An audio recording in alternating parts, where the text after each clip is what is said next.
Hello, greetings and welcome, my dear viewers and listeners. Here we are, the first proper battle in the series, one that I was setting up since the third episode. I put some work into it, so I hope you will enjoy it. But before that, I need to thank a few people. Firstly, I welcome back Tia Boba, also known as Luffy, in her role as Commander True Strike. It's great to have you back.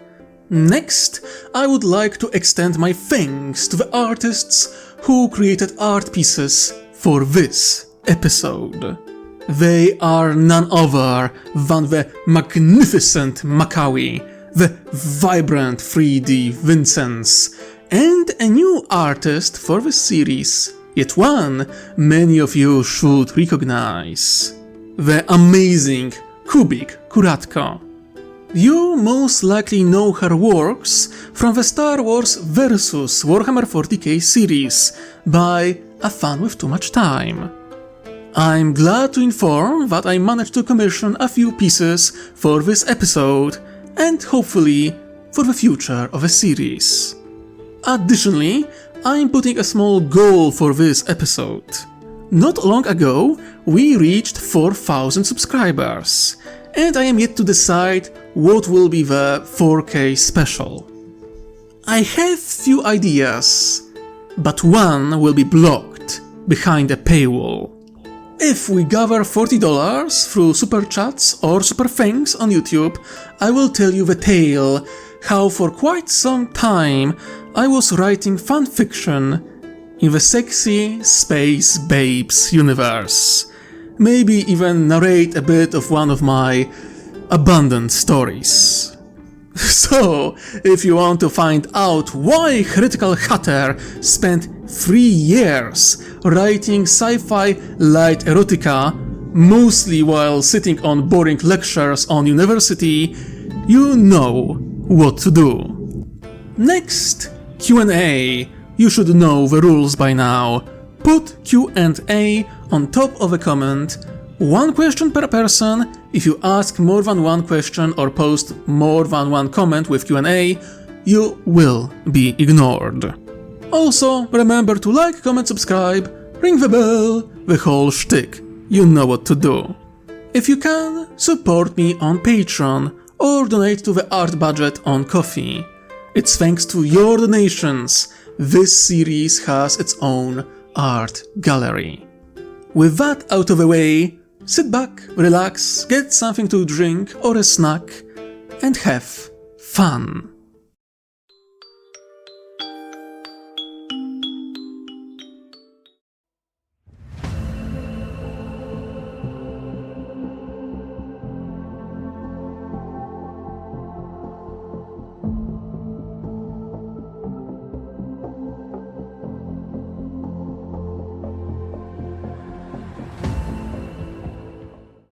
A warning chime broke Victorious' light meditation, and he opened his silver eyes.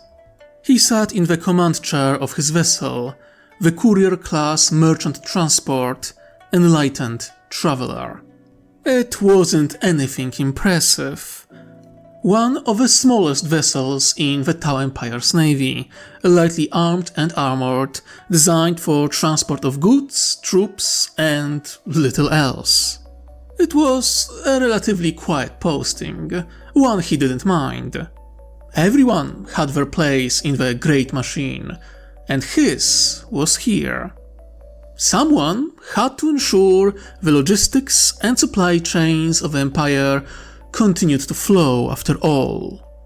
Status report. He called out in a calm voice. Unidentified ships have entered the system, Corel. One of the bridge crew announced, as a mass of strange vessels materialized in the holographic display before him. Scans indicate 40 vessels of varying sizes, several close to the size of our Mantas, others match the Enlightened Traveler. There was a pause. They don't match Republic's fleet designs. Did they transmit any identification codes? Victorious Light asked. None, Corel. Shisho did not hesitate. There was a time for stillness, and a time for action. Sound the alarm, Code Iron. Bring the turrets online and cycle up the shields. Broadcast a message on all frequencies. Inform the intruders they have breached the borders of the Tau Empire and demand immediate identification. He rose from his chair. And get me Shaso Kouka on the line, now. His eyes fixed on the largest vessel in the scan, a crimson warship nearly 900 meters long, its design alien, its presence menacing. It almost rivaled the 1 kilometer length of the Enlightened Traveler. Unlike his humble transport, there was no mistaking this for anything but a warship. Heavy turrets dotted its hull, all aimed forward. All aimed at him. The formation of the intruding fleet was clear, a wide arrowhead, unmistakably offensive. Their velocity only confirmed their intent. They were burning hard for Furious Ned, and would be in range within minutes. I have a bad feeling about this, he muttered under his breath, waiting for the Firecast commander's response. He did not wait long. Moments later, a secondary hologram shimmered to life, and the full council of Furious Ned appeared before him. What is happening, Shisho? Kouka asked, her posture tense and focused. Incoming unidentified ships, 40 of them. Formation and speed indicate hostile intent. His eyes narrowed as he studied the approaching fleet, sensors now registering at least 30 starfighters of various shapes and sizes. They deployed a screen of attack craft and still refused to answer our hails. True Strike wasted no time. Sound the alarm across the colony, send a tight beam warning to Furious Set. Activate anti-orbital and anti-air defenses. I want the shield generator online immediately. All civilians to shelters and mobilize the security forces. Deploy all units to defensive positions. She commanded. I will scramble our squadron and join you in orbit. Swiftwing declared, glancing at Shisho. Negative, Swiftwing. The enemy has already deployed more attack craft. They outnumber you 2-1. And by the looks of it, it's not even half of their complement. If you come up here, you will die for nothing. Victorious Light shook his head firmly. No, move the squadron to the Springboard base and keep them in reserve until the patrol fleet arrives. The patrol fleet? They're at least 8 decks away. True Strike noted grimly. Then you will have to hold for 8 decks, Commander. Shisho replied in a measured tone. I will try to buy you time. What? No! Corel Shien shook her head. Enlightened Traveler is a transport, not a warship. You don't stand a chance against so many enemies. None. Shisho agreed.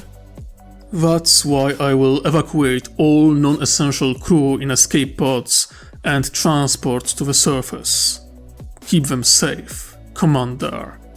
He glanced at True Strike. I cannot escape the system.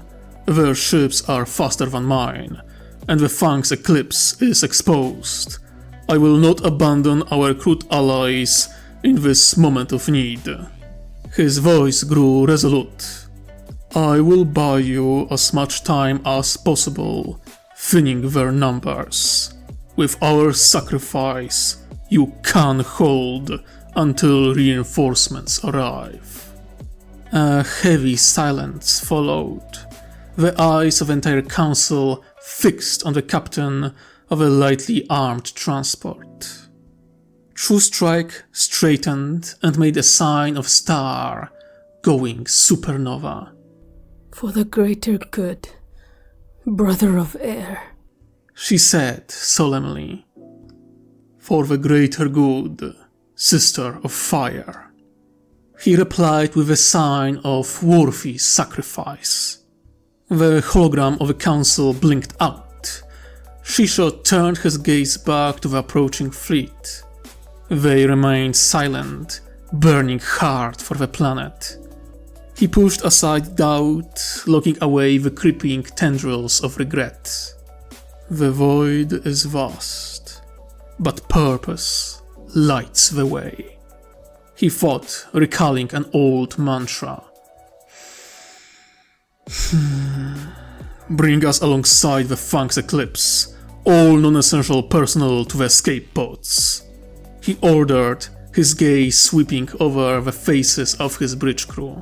He raised his hands, making the sign of a ship braving a storm. Today we die. For the greater good. For the greater good. The crew answered in unison, their voices steady, without a trace of fear or doubt.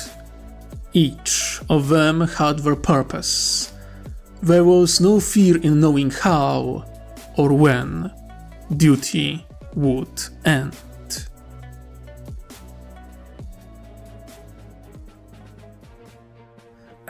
You overgrown blue bastard! Slick croaked, clutching his side where the training round had struck. Strong Strike grinned ear to ear as he lowered his pulse carbine. Told you, I'm good at hitting small targets. Rattling released a small red capsule that he managed to snatch from the command tent and flip to lay on his back. After a few steady breaths, he looked up at the young fire warrior. Screw you, kid. He groaned. By the throne, those training grounds stink like hell. Wouldn't be a training if they didn't. Strong Strike chuckled. Yeah, very. Slick began to fire back with a biting retort when an alarm blared across the camp. Strong Strike's brow furrowed, and he was reaching for his comb to ask what was happening when the transmission cut through. All forces, an unidentified hostile fleet entered the system. Repeat, an unidentified hostile fleet entered the system. All forces are to move to designated defensive positions. Repeat, all forces are to move to designated defensive positions. Shit. Slick groaned, forcing himself upright. Guess the training over, kid. He slung his sniper rifle over his shoulder. Time for the real thing. Yeah. Strong Strike nodded, flicking through his hat for orders. My cadre has been tasked with escorting workers behind the outer wall. What about you? Slick pulled a datapad from his belt and scanned the incoming orders. Me and the scouts are heading into the forests around the settlement. Recon, sabotage, assassination. A wide, toothy grin spread across Slick's face. My favorite.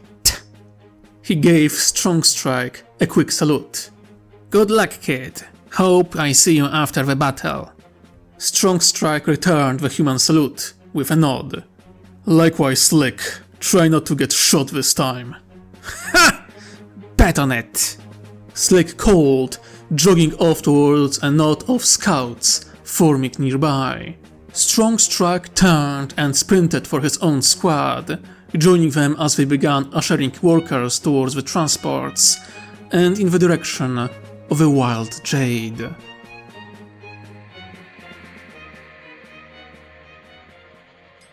True Strike gritted her teeth as she strode quickly towards the battlesuit hangar, the entire HQ buzzing with activity.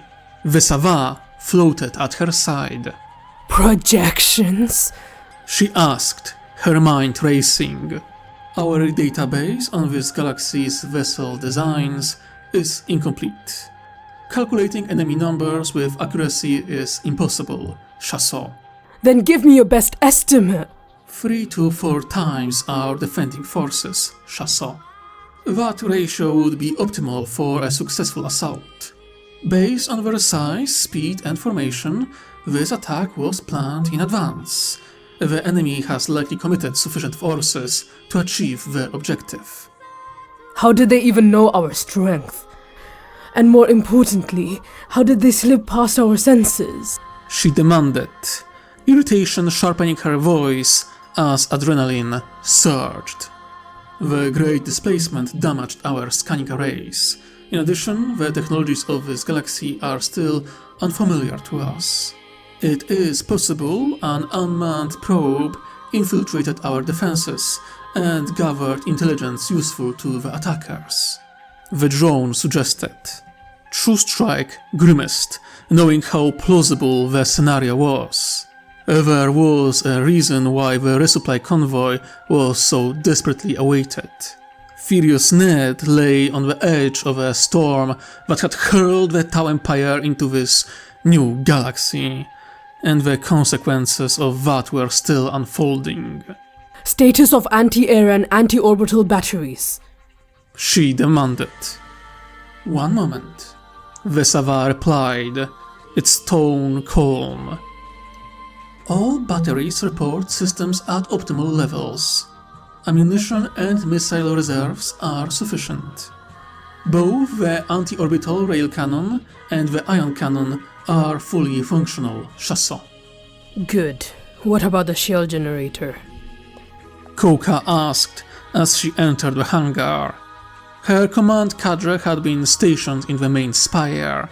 Now she could see fire warriors suiting up, battlesuits powering the reactors, and hammerheads running weapons check as their engines roared to life. The damage sustained during the storm was never fully repaired, the drone reported. The projectors cannot extend coverage to the outer wall. However, the settlement proper can be shielded. Then, we'll focus on holding that. Koka decided. Status of Swift Wing Squadron and the reinforcements bound for Springboard Base. They will be ready to depart in 15 Raikor, Chassot. Vesava replied smoothly. Good. True Strike nodded to an Earth-cast engineer working on her crisis suit. And the Enlightened Travelers' escape pods? They are landing in the fields surrounding the city. Security forces have already been dispatched to retrieve the crews and move them to shelters. Koka stripped off her uniform, revealing the black pilot's undersuit beneath. A commander had to be ready to fight at any moment. She turned to her machine of war and allowed herself a small smile. Fusion blade, plasma rifle, shield generator, her preferred loadout. The camouflage paint masked the scratches from countless drills and skirmishes. She scaled the suit's frame and vaulted inside the cockpit. When all escape pods are secure, and the squadron has cleared the airspace, prepare aerial mines. She ordered as the hatch sealed shut. We must minimize the enemy's advantage in the skies. By your will, Chassot. The Sava voice came through the comms. Any word from Master Shaper Sarahud? True Strike asked, powering up her systems one by one.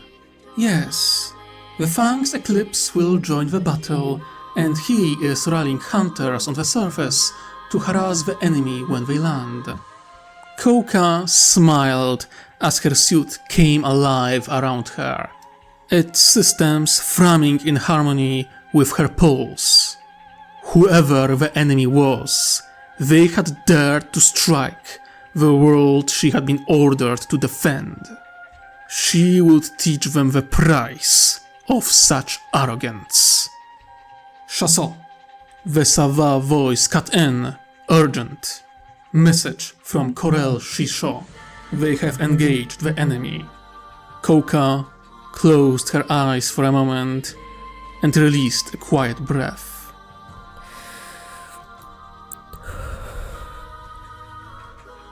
Understood. No.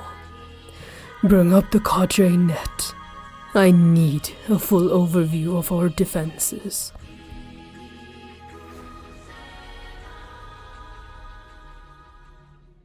Ravax chuckled as he watched a lone Tau ship maneuver closer to what could only be a station. The HUD's data had suggested it was a vessel, but that was absurd. The spherical construct was 9 kilometers wide, larger than even Mandator 2 produced by Quad Drive yards. And it didn't even move like a ship. Clearly, whatever the Tau had fed the Republic about their fleets was nothing but poodoo. Propaganda and bluffs only work until someone calls them out. He thought with a vicious grin. His confidence shattered an instant later. 2 brilliant lances of bluish light speared out from the Tau vessels, streaking across the void towards his fleet. They were well beyond effective weapons range. He dismissed them as warning shots. Until one beam struck an Aurora-class freighter dead center. In a heartbeat, the weak-wave vessel was obliterated, reduced to dust in a fireball. Ravax's mind raced. What weapon could deliver that kind of power from this range? He knew of none. Clearly, the Tau hadn't been bluffing about everything. All starfighters, engage! He bellowed, refusing to let shock slow him. Target the ship's main guns! I want it toothless! His bridge crew snapped to work. Orders relayed to dozens of starfighters. In moments, the swarm streaked forward. Another pair of azure beams flashed from the Tau ship. One passed harmlessly between his vessels. The other slammed into his beloved marrow drinker. Ravax snarled as the shields flared. The bridge bathed in blinding light. Status! He roared. Shields holding, Captain. Down 7%. A crewman reported. 7%? From a single strike? Ravax the Red teeth ground together in fury. Get Drusk on the line! Now! It didn't take long before the hologram of Drusk, a yellow-scale Trandoshan, and a captain of the Munifex-class light cruiser, Interloper, flickered to life before him. Your orders? His lieutenant asked, tilting his head slightly. When we get close, I want you to board that ship. Capture it! Ravax allowed himself a broad smile, even as 2 azure beams struck his fleet's capital ships. There will be plenty of buyers willing to pay for a vessel, even a damaged one. The crew and all the valuables aboard will be yours if you succeed. Drusk's nostrils flared. He licked his lips, eyes glinting with bloodlust. With pleasure. He began to laugh, but a beam struck his own ship, cutting him off. The Trandoshan hissed, irritation sharp in his tone, as he turned towards the defiant vessel. The Tau ship had positioned itself between the pirates and the spherical station, firing relentlessly into the fleet, seeking weak targets to obliterate with its strange beam weapons. The next salvo hit an interceptor frigate, but its shields held, barely. Its defiance, however, would not last long. Starfighters were closing fast. Even with point defense cannons coming online, there were simply too many targets to stop. The fastest ships of his fleet bore down on the Tau vessel. 3 CR-70s and 2 CR-90s corvettes led the charge, accompanied by several Gozanti-class cruisers and Marauder-class corvettes. The Tau ship should have been crippled in moments. Suddenly, fires blossomed across the sphere as dozens of cannons opened fire and launchers fired missiles in every direction. The missiles changed course mid-flight, homing in on approaching ships. 2 previously silent batteries on Tau's ship also erupted, cutting a lethal path through the pirate formation.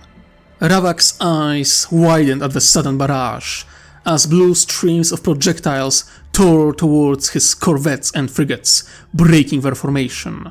Each shot glimmered like a turbo laser, but when he glanced at the scanner readings, realization struck. "Mass drivers?" he blurted. "They have fast-firing mass drivers as main weapons?" One of his crew chuckled nervously. "Ha! Slag throwers in space! What a primitive bunch!" The laughter died quickly. A Marauder-class corvette was hit by 2 direct salvos, one after another. Its shields collapsed, and in an instant it was shredded to pieces. Molten metal and debris streaking through space, tracing the path of a Tau ship's rail cannon projectiles. But that wasn't half of it. The incoming fire wasn't just meant to destroy, it forced the pirate ships to dodge in specific directions, ensuring they couldn't evade the missiles as well. Moments later, the missiles from the sphere found their marks. 3 struck one of his CR-70s. The first shattered its shields, the second ruptured its engine block, and the third finished the job, turning the corvette into a cloud of space debris. The CR-90 fared slightly better. A lucky shot detonated one incoming missile, but the other 2 struck true. The first shattered its shields, and the second destroyed nearly all engines. Burning and listing, the pirate corvette tried to change course and disengage, only to be obliterated by a direct salvo from Tau mass drivers. Without shields, slugs moving at extreme velocities cut through armor as if it was paper. Ruptures caused by atmospheric decompression finished the rest. And if that wasn't enough, one of the allied Longbeam-class corvettes was overwhelmed by fire coming from the sphere, its hull ripping apart in a brilliant explosion. Ravax didn't think. Instinct carried him to the Joker. He grabbed the Trandoshan and smashed his head into the console repeatedly, green blood and gore spattering everywhere, until the cocky pirate finally stopped moving. With a final grunt, Ravax flung the lifeless body onto the deck, eyes blazing with fury.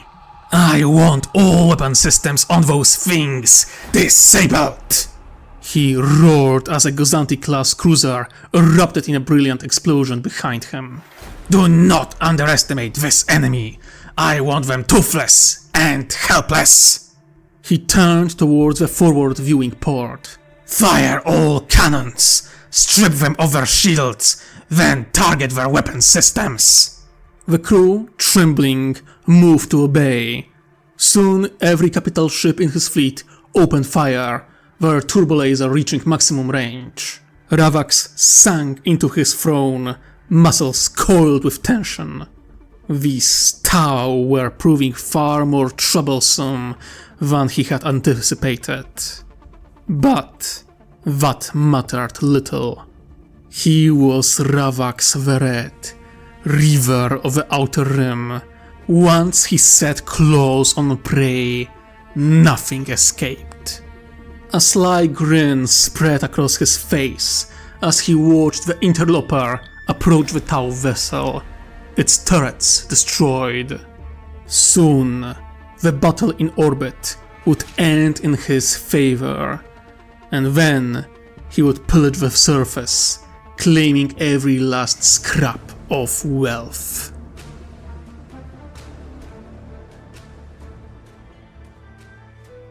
Corel Chichon grunted, rising from the deck and shaking his head to chase away the dizziness. The last hit had sent him sprawling as he tried to reposition his ship. But it was too late. The display told him everything. The main batteries were gone, as were most of the point defense guns. Without a screen of interceptors, enemy attack craft swarmed his vessel, overwhelming its remaining defenses. He glared at the ugly, thin ship approaching the enlightened traveler's starboard side. "They're going to board us," he wheezed, straightening. "Get Stoneskin and Fire-Eye on the line," he ordered the high-ranking watercast, String Storm, on his bridge. "We can still make them bleed." The watercast operative, a middle-aged Tau, grimaced, fear briefly shadowing his eyes, but he nodded. "Send a message to Fang's Eclipse." Victorious Light directed another crew member. "Convey my deepest apologies that we failed to hold them longer." Even in the midst of battle, he maintained courtesy towards their allies. He turned his gaze to the war sphere as its missile pods were obliterated one by one. Despite their size, those ships were never heavily armed. Certainly not compared to other vessels of similar size. Yet, the crude point defense guns and remaining macro cannons continued to strike back. He watched several starfighters explode in flower-like bursts, and one small enemy vessel torn apart by concentrated cannon fire. One of the consoles pinged. A message from the crew read simply, "You should have been a hunter, not a trader. Hunt well on the other side." Shisho raised an eyebrow and chuckled quietly.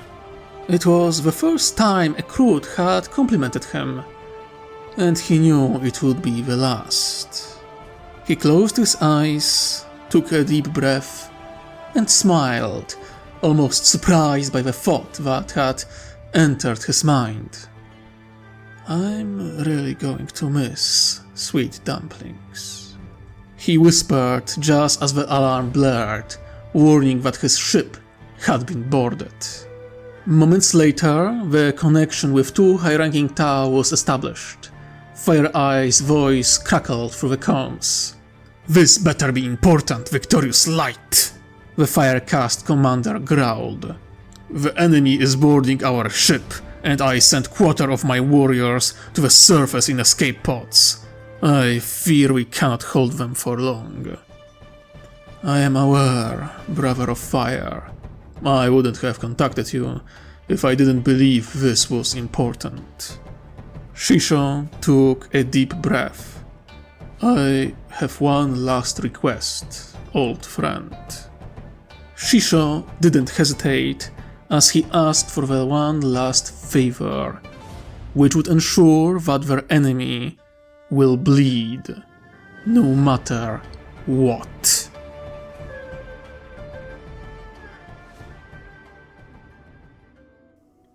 "Keep moving to the main gate!"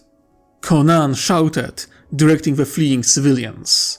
Strong Strike helped an elderly woman off a truck and guided her towards one of the transports. Human vehicles turned back towards the forest, rushing to gather more civilians and bring them behind the safety of a wall. It was an efficient system. Whatever transports the villagers had were used to ferry civilians to the outer wall, where city hovercraft picked them up and carried them to shelters. Outside of brief pause at the gate, the civilians were kept constantly on the move. "Just like the simulations, eh?" Oshivesa asked, helping a child climb into a transport. "The fear feels more real," Strong Strike replied grimly, eyes on the sky. Even in the middle of the day, flashes of light high above marked the battle raging in orbit. He helped a pregnant woman into the transport, closed the door and patted it twice. "Transport full! Depart!" He called forward. A beep acknowledged the order as the drone pilot activated the engines and drove towards the settlement proper. Strong Strike turned to an escape pod that had landed in a nearby field. Another hovercraft departed, carrying the last of the enlightened traveler's crew.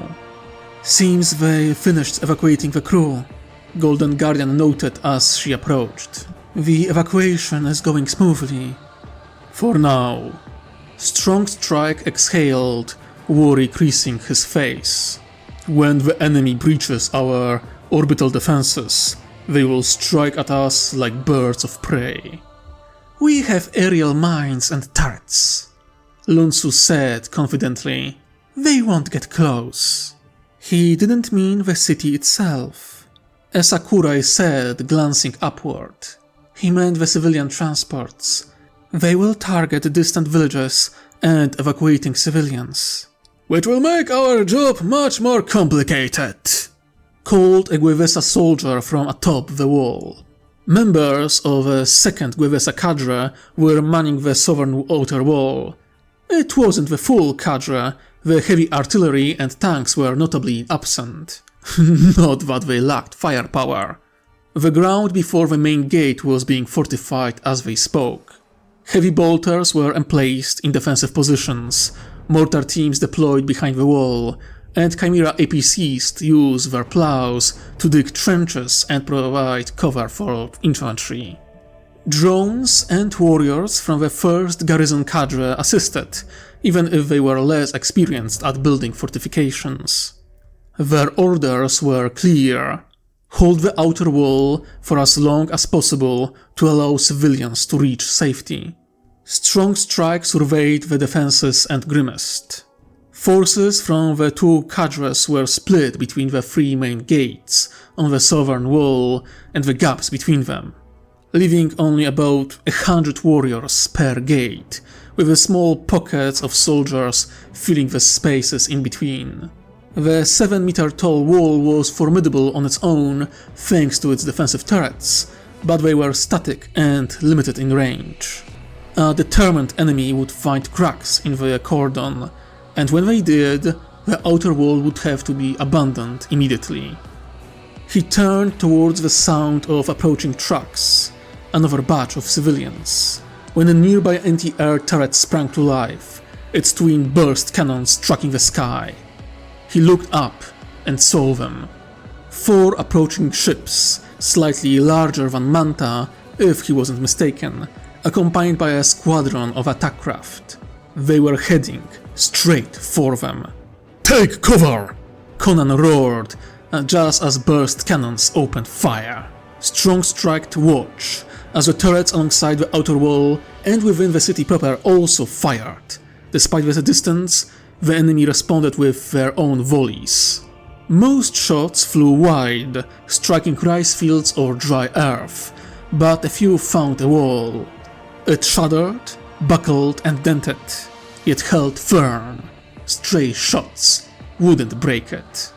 Still, the attack had consequences. One truck was obliterated by a direct hit. Another was flipped onto its side. Screams of pain and terror pierced the air. The enemy, undeterred, pressed closer to the outer gate, their silhouettes growing larger by the second. Strong Strike half expected them to rush the wall when a shockwave slammed into his back. One of the enemy vessels, beam shaped with a hammerhead-like bow, split in two and detonated. A line of superheated, charged air surged from the explosion all the way to the city. The anti-orbital rail cannon had found its mark. The larger vessels veered away, clearly not expecting such a response. Several attack craft continued their assault for a few moments longer until 2 were shot down, spiraling to the ground in flames and smoke. Soon after, the anti-air guns fell silent. Enemy ships disappeared from sight, retreating towards the surface, seeking cover in the forest. "They will land in the lumber camp," Era Cow reported, tracking their path. "They can reach us in minutes." "Then let's not waste time, cadets," Conan roared, rushing out of the gate. "Help the survivors! Get them to the transports!" Strong Strike sprinted after him toward the overturned transport. Civilians were already crawling out, shaken but alive. His heart pounded, blood boiling. No, this was nothing like the simulations.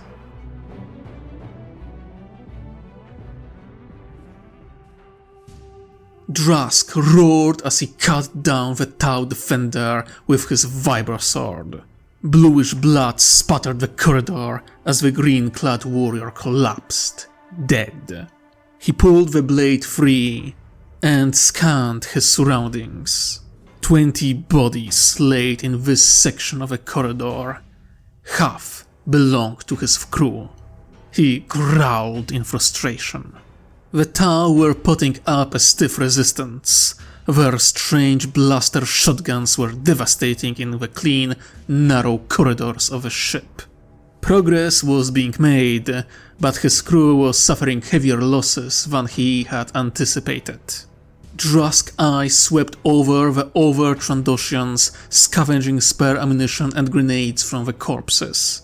One of them was hunched over a datapad connected to the door console. "Well, are you going to open these doors, or I need to find someone who can?" he demanded, his tone sharp and threatening. The Slicer snorted. "A moment, boss. This system is completely alien and not easy to crack," he muttered, rubbing his snout. Drask growled and turned his attention to the bridge door.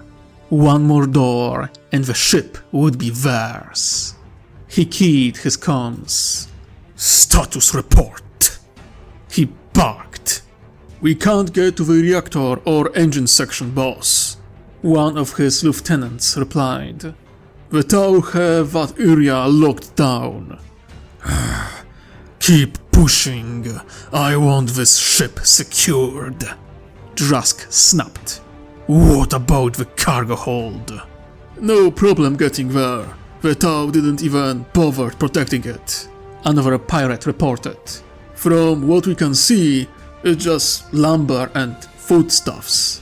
Drask's eye twitched. "Food and lumber. That's it." "Afraid so, boss. Nothing else." Curses.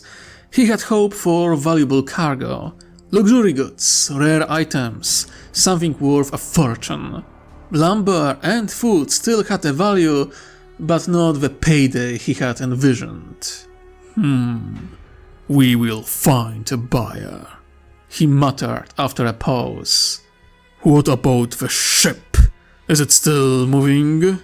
"Yes, boss. The transport is slowly moving away from the planet and the sphere. We are countering with our engines, but they keep moving." "Are you sure you don't want us to blow their engines apart?" the current bridge officer of the Interloper asked. "No. How are we going to sell a ship we can't relocate?" Drask growled. "Ravax was very clear. This ship is to be captured intact. Engines stay untouched. Understood? Or should I inform our warlord that you wish to disobey his orders?" There was no missing the absolute terror in the officer's voice. "No, Captain, not at all." Drask switched comms off with disdain and turned back towards the bridge doors. A heavy blaster in one hand and a bloodied blade in the other. He didn't understand what the captain of this ship was trying to do. There was no way they could jump to hyperspace, or whatever the Tau used, with another ship pushing them in opposite direction. Well, it didn't matter. In moments, the bridge and the ship would belong to him. "Almost there," the Slicer called. "Get ready." Drask smiled, bloodlust eclipsing any lingering irritation. This would be his victory. The door slid open, and nothing happened. He blinked in surprise. He expected a valiant last stand, but instead, no one fired. Perhaps the Tau finally realized they had lost and were ready to surrender. Stepping forward into the round command bridge filled with blue-grey-skinned Tau, he grinned from ear to ear. "My name is Drask the Blooded, and I am commandeering this ship. Surrender or die." They ignored him. It baffled him so much that he blinked. Not a single Tau turned their attention towards him. They continued to sit at their consoles, going about their duties, oblivious to the pirate captain and his crew looming behind them. Enraged, he fired into the back of one. The Tau grunted and collapsed to the deck. Dead. Finally, one Tau, taller and thinner than any he had fought before, turned toward him. Older, more commanding, standing near a command chair. "Are you the captain?" Drask demanded, aiming his blaster. I am Corel Furios Shisho, captain of the Enlightened Traveler." The Tau replied, a small device on his arm translating to Galactic Basic. "You are bold, Tau. I will give you that." The Trandoshan hissed, stepping closer. "But your defiance ends here. This ship is ours." "I don't think so," Shisho said calmly, a small, almost serene smile on his face. Drask growled, lunged forward and grabbed him by the throat, hurling him at the command console. Shisho cried out, a sickening sound of breaking bones accompanying the fall. The Trandoshan chuckled. A little push, and the Tau's bones snapped like twigs. Pathetic. Drask pressed a clawed foot against Shisho's head. "Don't you know it's foolish to bet with a bad hand?" He chuckled. "You are nothing. You will surrender command of this ship to me. You will tell me how to fly it, and you will be sold as a slave to the highest bidder. Unless I get hungry first and decide to use you as an appetizer." To his mounting frustration, the captain chuckled again, despite the pain. "Your plan has a flaw, monster," he croaked. "And what flaw would that be, pray?" Drask asked, his eye twitching. "We just moved a safe distance away from the Funk's eclipse," Shisho said dryly, chuckling. The Trandoshan frowned, confused, until his communicator pinged. An urgent message. He growled. "This better be important." "Captain, we detected a massive energy spike on the enemy ship. It's off the charts, sir." Drask wasn't the smartest being in the galaxy, but even he realized what was happening. He roared, grabbing Shisho and lifting him face to face. "You overloading the reactors!" He bellowed, rage and disbelief twisting his features. "This ship will serve the Tau, or it will not serve at all," Shisho replied, a grim smile on his face. Drask slammed the captain against the console, breaking more bones. "You will give me the deactivation codes, or I will skin you alive." The Tau chuckled. "Don't you know it's foolish to bet with a bad hand?" He repeated, quoting Drask's own words. "I do not fear death, I would not give you the deactivation codes, even if I had them. Seeing no fear and no deceit in Shisho's eyes, Drusk roared in fury, smashing the Tau's head against the console in a savage strike, snapping his neck. He turned to the Slicer. Deactivate the self-destruct sequence, now! The pirate rushed to the console, pushing the body aside and trying to hack into the system. Drusk looked out of the viewing port, noting the Tau's ship drifting towards the center of the formation. A chill ran through him as his communicator pinged again. It was Ravax. He accepted the call. Drusk, what is happening on that ship? Why do I see such massive energy spike? The warlord demanded. The damnable Tau are trying to overload the reactors. Drusk replied swiftly. But not to worry, my best slicer is... It's of no use. A voice cut him off. Drusk turned towards a Tau in blue robes. One of a water caste, if he wasn't mistaken. Before he could demand answers, the Tau continued.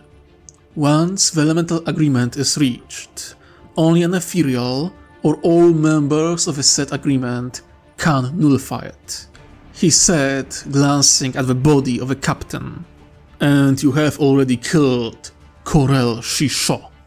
As if to cement his point, the Slicer screamed in pain as the ship's security system sent a pulse energy through his device, frying him alive. There was no escape. The other pirates screamed. Ravax shouted over the comm channel. Drusk ignored it all, his vision red with rage. He lunged at the water caste, grabbing him by the throat. Lies! I see the fear in your eyes. A coward like you would not let this happen to him! He screamed, enraged and terrified. There must be a way to stop this! Speak! What's the matter, monster? The Tau asked. Afraid you won't be able to hold your breath? Drusk squeezed, intending to snap his neck. But before he could, the reactors went critical. The enlightened traveler blossomed like a flower. Blue plasma, crimson flames, and arcs of white electricity danced outward in all directions. The interloper, docked alongside, was erased instantly, reduced to dust, drifting on solar winds. A Marauder and a Hammerhead corvettes were caught in the blast, torn apart by the expanding shockwave. Over a dozen starfighters were shredded as well, too slow to escape. The flower of plasma fire scorched the armor of several capital ships, including the Marrow Drinker, whose starboard side turned from red to black. Then, as suddenly as it had blossomed, the flower withered, leaving a dark, silent void in its wake.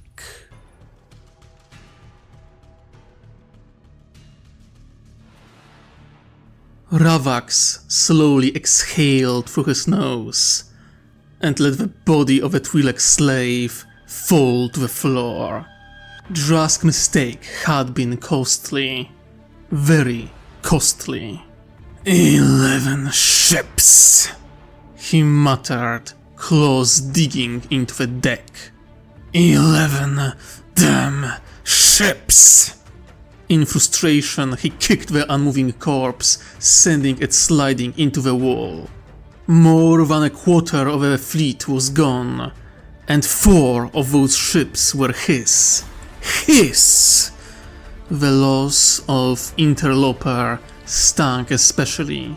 It was one of his capital ships. And Drusk, for all his faults, had been loyal. Both were now gone. He turned his hateful gaze towards the space where the ships had been moments ago. and then towards the planet. His target. He gritted his teeth. Zero, you slick slug. You actually dared to lie to me. He thought. You promised me easy prey. Not this. He pushed the thought aside. There would be time to settle that score later. Now, the raid took priority. Move us between the planet and the sphere, he commanded. Those Tau are tougher than I thought, but I doubt they will risk hitting their own station with the anti-orbital cannons. Begin sending transports to the surface. Mind the enemy anti-air towers and those aerial mines a lack of steam mentioned during their descent. No more screw-ups. As you order, boss. One of the crewmen replied.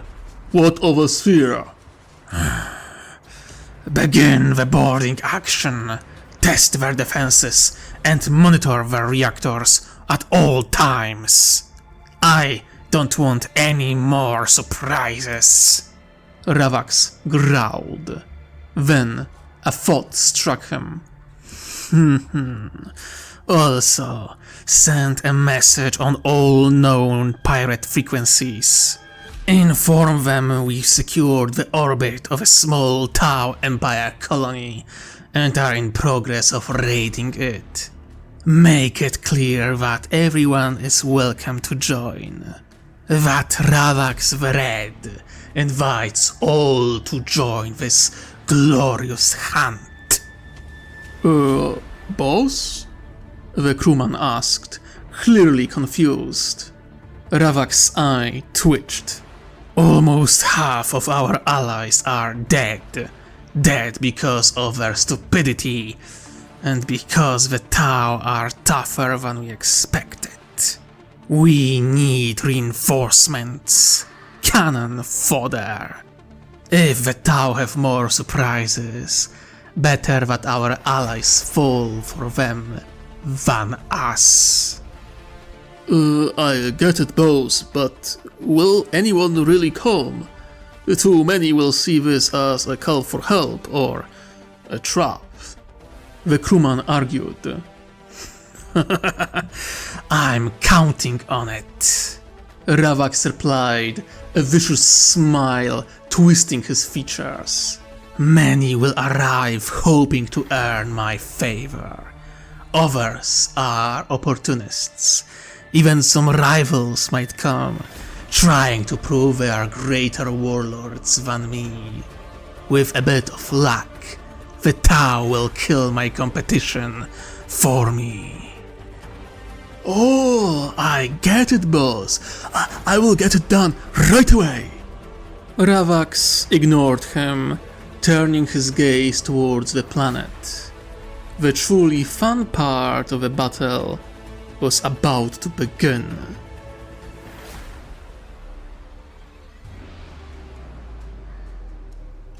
Eat plasma fire! Lunsu roared at the top of her lungs. The head of a humanoid alien exploded, a direct pulse round blowing it apart like a ripe fruit. Strong Strike grabbed her arm and dragged her behind cover just as enemy armored vehicle opened fire with its cannon. The shots flew past their heads, striking a chimera and blowing one of its treads apart. The commander in the turret cursed and roared something in Gothic before opening up with a main gun, showering the enemy with beams of blue light. The multi-laser tore through enemy infantry, cutting down careless attackers and forcing several vehicles to back off, though not the one with the biggest cannon. Strong Strike peeked out of cover and aimed his underslung grenade launcher. He exhaled and pulled the trigger. A disc-like explosive flew through the air, striking the gunner in the open turret and reducing him to red mist. A second later, XV-88-1, an old broadside model, opened fire with both shoulder-mounted railguns. The round struck the armored hovercraft squarely, piercing its hull and punching through its interior. The pressure and impact liquefied the crew's organs, and the resulting detonation of fuel and ammunition created a fireball, masking the gore. The small inferno marked where the enemy vehicle had stood, setting several bronze-skinned humanoid aliens ablaze and forcing the remaining vehicles to retreat towards the safety of the forest. Not that any would escape. The distance from the outer wall to the tree line was roughly 1 torkan, about a kilometer. Open field offered little cover. The invaders rushed them the moment they landed, believing their speed would give them the advantage over the open field. Their numbers thinned quickly. Some managed to exchange fire with the defenders, but the skirmish was short-lived. The attackers simply did not have enough strength to challenge even the 100 defenders guarding this gate. Those who survived were now being harassed as they tried to flee. Strong Strike sent a few more volleys into the escaping foes, but stopped. His pulse carbine was not ideal for long-range fire. He glanced around. The defenses held, as did the defenders. One chimera was damaged, a tread destroyed, and several soldiers were wounded, but only a handful were dead. None from his squad, to his relief. "Reload, tend to your wounds, and prepare for more trouble," Conan called over the squad net. "Message from HQ, more enemy ships incoming. They are taking a safer approach than the first wave, and it's uncertain if the anti-orbital guns can reach them." As if to confirm, a beam of azure light shot from the city to the northeast, accompanied by a shockwave from the rail cannon. Strong Strike noticed distant black shapes descending from the clouds towards the surface, dodging incoming fire as best they could. "We also seem to have finally identified our enemies. A message was intercepted from their ship. It appears a Trandoshan pirate king, calling himself Ravax the Red, is responsible for this attack." "Pirate?" Veldenet asked, surprise clear in her voice. "This is a pirate raid?" "You are not the only one surprised, cadet," Trainer said, clearly sharing her confusion. "Huh. I honestly expected an attack from one of the local powers," Sakurai muttered, shaking his head. "Seems too organized for a pirate raid. We don't yet know if this pirate attacked Furious Net on his own ambition or if he is acting under someone else's direction," Conan countered. "Remember your history lessons. Such things have happened before." Indeed they had. Both Craftworld Eldar and the Imperium of Man had used pirates and corsairs to strike at the Tau Empire worlds in the past. On the other hand, Orc freebooters, Drukhari and Eldar corsairs never really needed prompting to raid Tau territories. Or maybe these pirates really are this well organized. Strong Strike proposed. "We don't have enough information to make the call yet." Conan was about to respond when the anti-air turret activated once more. "Take cover!" someone shouted over the roar of burst cannons opening fire. Strong Strike glanced up to see incoming starfighters, several squadrons this time, flying in formation. They opened fire well outside the maximum range of the defensive guns, filling the air with blaster fire. The sheer volume of shots ensured that some would hit. Young fire warrior could hear screams and alarms ringing her out. A moment later, the attackers launched missiles and torpedoes. Some were intercepted, but many found their mark.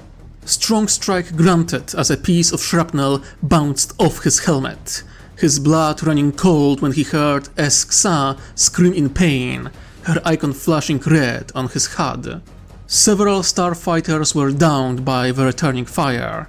One crashed into the wall just 200 meters from his position. cracking it on the impact. 3 others fell in front of the wall and 2 more crash-landed behind it. Strong Strike rushed to Forceful Dagger. She lay on her side, a piece of destroyed turret lodged in her leg. Oshivesa and Conan arrived moments later. "Secure the wound and get her behind the wall," he ordered, then turned to the commander of the 1st Garrison Cadre. "Chassel, we need to pull back behind the wall." "Impossible, trainer," the Tau commander replied, pointing at the gate, which had been struck by a missile. "The bastards destroyed the closing mechanism. We can't shut the gate. We have to hold until repair drones finish their work, or until we are ordered to retreat behind the inner wall." The rest of Chassel's explanation was cut off by the sounds of snapping trees and engines revving. As they turned, they saw another wave of pirates emerging from the forest. There were more of them this time, and far better organized than the first wave. They also had more vehicles. Far more vehicles. Clearly, the anti-orbital fire hadn't managed to shoot down any of enemy landers. "Get her behind the wall and back to your positions," Conan shouted as they lifted Esksa. "Seems they want to break us with this attack." Seeing the tide of figures advancing from that forest, with some enemy tanks already opening fire, Strong Strike could well believe it.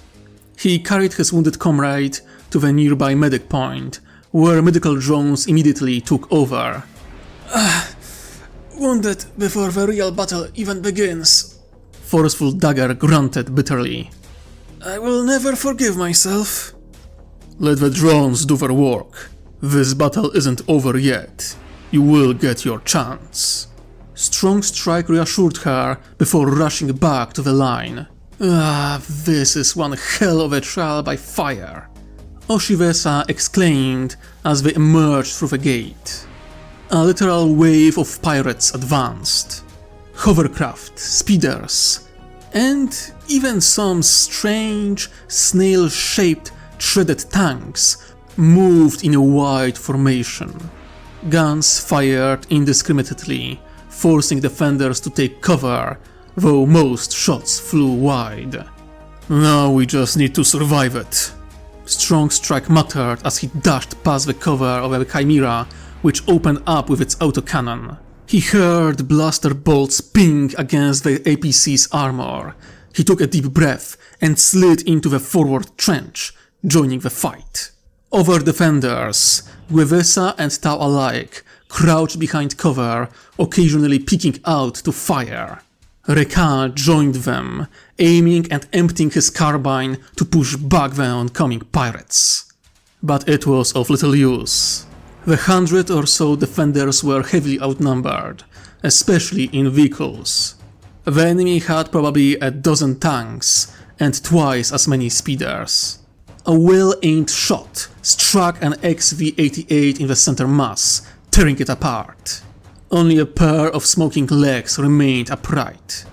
Emboldened, the pirates surged forward, pressing defenders hard. "Hold the line!" one of the Guevesa shouted over the roar of battle. "Keep firing! Keep firing!" Chassel bellowed, rallying the defenders as the next wave of attackers bore down. Strong Strike didn't need to be told twice. He reloaded and opened fire again. Short, precise burst, aimed at clusters of enemies and incoming speeders. Now he could see them more clearly. These weren't the strange brown-skinned humanoids from the first wave. No, these pirates resembled Tarelians, humanoid reptilians, but they lacked the typical tails and the colorful diversity of Tau allies. He guessed they had to be Trandoshians. Not that it mattered. He killed them, all the same. Well-aimed burst after well-aimed burst. He cut down as many as he could. "There are too many of them!" Veldenet shouted. "Oh, we can hold them, just ah!" Joyful Roar screamed over the comnet, then went silent. His icon blinked from pure gold to charcoal black. He was dead. Rekan gritted his teeth in rage, turning his attention to a boxy speeder approaching fast, strafing the defensive lines with a mounted minigun. But for all its firepower, it was open-topped. Strong Strike aimed his grenade launcher and fired. The disc-shaped projectile flew and missed completely, exploding harmlessly into the ground. He prepared a second shot, but a Guevesa heavy bolter found the speeder first, shredding it to pieces. Even crude kinetic weapons of the Imperium could be effective. As if in a cruel retaliation, one of the snail tanks scored a direct hit on the heavy bolter, obliterating the weapon and its crew. A scream pierced the squad net. "Xunjida is hit!" Lunsu called. "I will drag her behind the wall." "No! If you try to move her now, you will both die!" Conan shouted back. "Hold the line! Just a little longer! Reinforcements will arrive soon!" Bursts of cannon fire rang from the walls.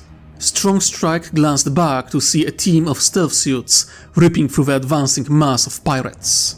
Another XV-88 opened up with its railguns, sending a hover tank crashing into the ground in flames. Missiles from its arms took out two more speeders mid-air. The enemy was close now. They ignored incoming fire, charging with blind bloodlust. Strong Strike felt his arms tremble as he fired into the swarm of reptile attackers. Oshivesa at his side, wielding the pulse carbine of a fallen fire warrior in place of her sniper rifle. This was it. He would die here, before even being officially recognized as Shasla. "Forgive me, father." He thought, bitter regret clawing at him. "This Reka won't become the warrior you hoped I would be. I hope my death will be remembered." The snail tank thundered toward him, tearing the ground apart with its treads. In a moment, he would be crushed. Then came the sound of engines, sharp, unmistakable. Plasma shots and missiles rained from above, scattering the enemy formation. A brilliant shape streaked past his head, the air sizzling from the heat of a fusion blade. In one smooth motion, the blade sliced the snail tank in half, cleaving through armor and tread alike. Another move, and a plasma shot hit a hover tank, detonating it in a burst of fire that sent nearby speeders flying in shrapnel and debris. "True Strike!" someone shouted. "Commander True Strike has arrived!" She was here, Commander True Strike, wearing hero's mantle, leading her crisis suit teams into the fray. The fusion blade sang a melody of pure annihilation as pirate and machine alike were cut into pieces. Strong Strike's eyes widened, seeing how she tore through the enemy lines, slicing a dozen pirates in a single swing, before effortlessly cleaving another snail tank in two.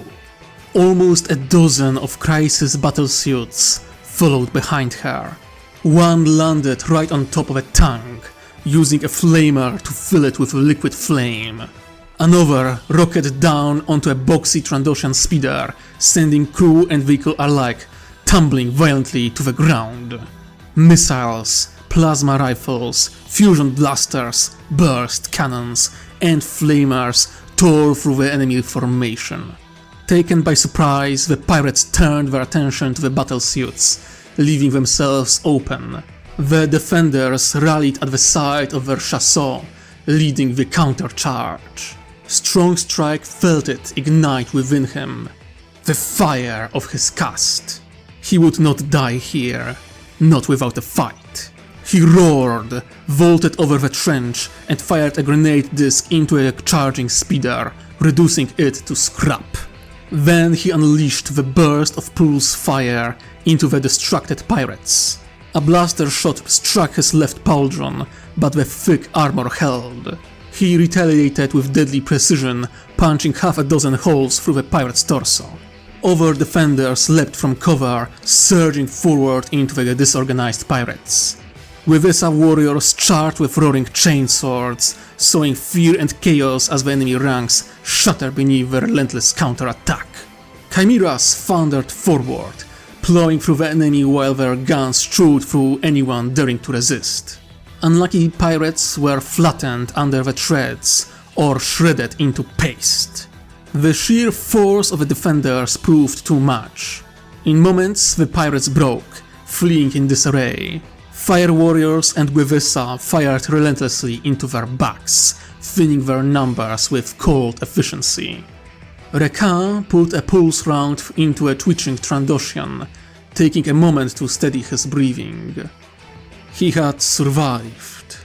Multiple hits had struck him, but the armor held. Unlike the pirates, all defenders wore proper combat armor, while most of the Trandoshians were clad in nothing more than leather jackets, with occasional scrap of armor. And none wore helmets, an invitation to any sharpshooter worth their salt. He barely noticed when he walked up to Commander Truestrike. She stood atop the smoldering wreck of enemy tank, the head of her battlesuit scanning the tree line and the fleeing pirates. "Chasson?" he asked, uncertainty in his voice. Truestrike's gaze didn't waver from the tree line. Look there, Cadet, she said calmly.